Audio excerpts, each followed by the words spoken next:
In this video, I'm going to talk about the difference between waterproof boots and breathable boots and the top 7 dangers your feet and your life might be in if you don't make the right choice.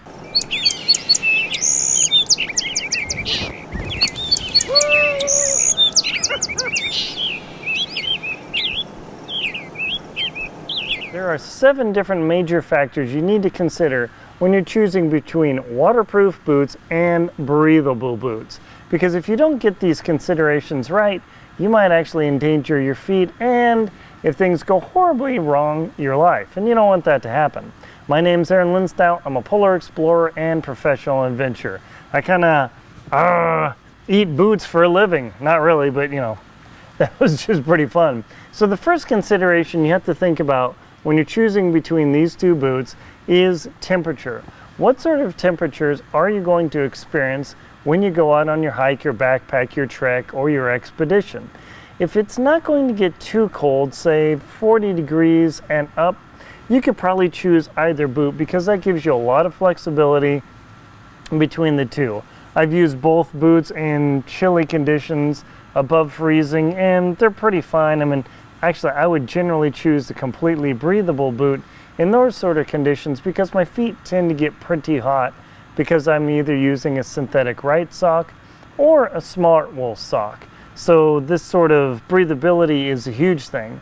But as the temperatures drop to freezing and below freezing, I start to look at a completely waterproof boot simply because the chance of me being in conditions where it's going to be a little bit rough is much more likely. Now, waterproof and breathable, you think, oh, you know, rain, all this, right? So what really can be the problem are water crossings. Let's say you need to cross over a little drainage or a creek or anything.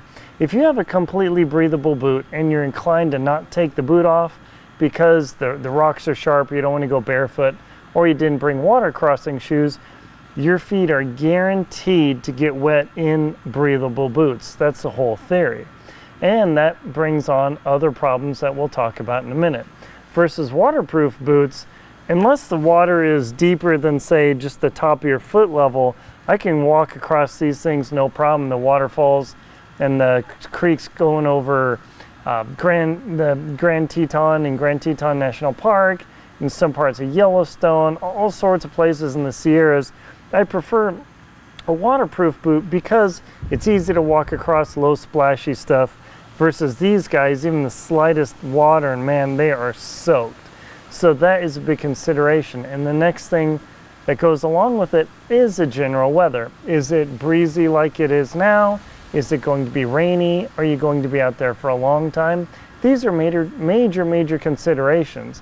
If the weather is going to be really bad, you probably want to go with the waterproof boot simply because that will keep your feet drier compared to the synthetic boot. This thing is guaranteed, or the breathable boot, this thing is guaranteed to sog out and cause you a lot of problems. Now, the thing about it is, even though this is breathability, it's super light, it's much lighter than the waterproof boot, that comes at the risk of rough terrain. As you're walking along, you're going to run into broken rocks and bramble and sharp thorns and all sorts of other stuff. So terrain is a major consideration when choosing between these two boots. I've been stabbed with thorns and all sorts of stuff with my completely breathable Merrell Moab ventilators, but these Keens, the waterproof Keens, like nothing. I mean, I'm sure an acacia thorn would easily go through and stab my foot, but this is a big factor. In rough, broken rock terrain, I've scraped the heck out of the side of my feet with my Merrells quite a few times. The Keens, I'll bang them up a little bit, but the pain isn't nearly as intense as the breathable boot. The next factor is how clean or dusty is the trail. Now, how is that possible to know? It totally isn't, because one of the challenges is the waterproof boot will keep all dirt completely out, assuming you're wearing gaiters. And that's a challenge because your feet will stay moist because of the warmth. So check this out. But the challenge on breathable boots is as you're walking on the trail. The dust filters through the boot. After half a day of hiking in the Golden Trout Wilderness, I stopped, took my boots off to air out my feet. My feet were black because that trail has this fine silt layer that so many people gone through and pack animals gone through, and that dust just percolates through. It coats your feet because your feet are probably going to still be sweating, and then you start rubbing on grit, and that generates blisters really quick. So breathability is, though good, on fine dusty trails, completely breathable boots can actually be a detriment. The next thing is the blister consideration. I haven't had blisters, I think, with either of these boots, and I don't know how many pairs, 10 or 12 pairs I've gone through these, and 3 pairs I've gone through these. I've never had blisters in either because I choose the right boot for the conditions and the temperature. If I know it's going to be hot and toasty, I'm going with the breathable boot all the way, unless I know I'm going to be slogging in the swamp. Then it's a tougher calculus.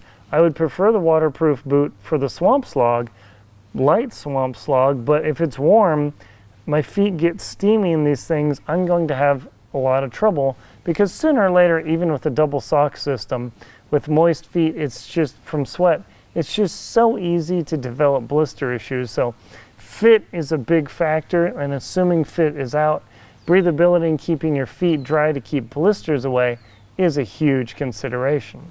And the last consideration when you're traveling over long distances and you're in the mountains is, are you going to encounter any snow? If you're going to encounter any snow, or expect that, a breathable or fully mesh boot can be a big problem, because your feet are going to get wet and your feet are going to get cold. And if you have to do a long walk on a snow field, that's going to stink. Versus a waterproof boot, I've walked over tons of ice slush fields with this and no problem. I've worn micro spikes on both of these boots, Catahoula, I think it is, micro spikes, and it's worked fine. But if I know I'm going to run into snow fields, the waterproof boot is definitely the way to go. I have been in snow fields with my mesh boots, but my feet got wet, they got cold. It's kind of painful, so that's just a consideration you have to look at when you're choosing between waterproof and completely breathable boots. I hope this video has been helpful to you. Please like and comment on the video and subscribe to the channel. My name is Aaron Linsdau. I'm a polar explorer and professional adventurer. Enjoy your boot selecting and stay safe out there.